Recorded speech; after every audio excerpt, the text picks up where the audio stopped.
आलमपुर गांव में गर्मी अपने चरम पर थी। सूरज आग बरसा रहा था। उसी गांव में बबलू नाम का एक गरीब आदमी रहता था।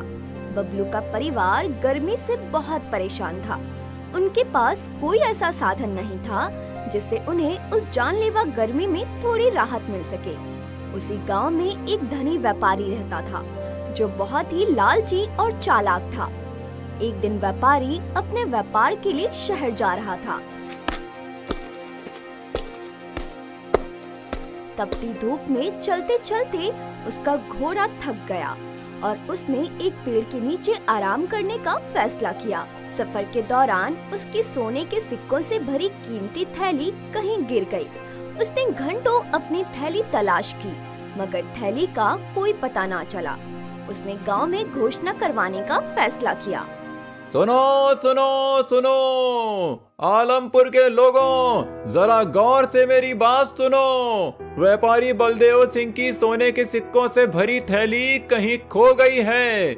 जो भी गांव का आदमी सोने के सिक्कों की थैली को तलाश करके व्यापारी जी को लाकर देगा, उसे 10 सोने के सिक्के इनाम में दिए जाएंगे। इस गर्मी में अपनी किस्मत आजमाओ और जल्दी से उस थैली की खोज शुरू करो। अरे ये व्यापारी हमें क्या मूर्ख समझता है जो इस जानलेवा गर्मी में हम इसके सोने के सिक्के की थैली ढूंढते फिरें। और अगर मान भी लो कि किसी गांव वाले ने इसकी थैली तलाश करके इसे दे भी दी तो ये उसे एक सोने का सिक्का भी नहीं देगा। ये सब उस लालची की चाल है। तुम सही कहते हो भाई, अगर मुझे इसकी थैली मिल गई तो मैं कानों कान किसी को खबर भी नहीं होने दूंगा और अपना बोरिया बिस्तर बांधकर किसी दूसरे शहर में चला जाऊंगा। पूरे 2 दिन गुजर गए लेकिन व्यापारी की सोने के सिक्कों की थैली का कुछ पता ना चला।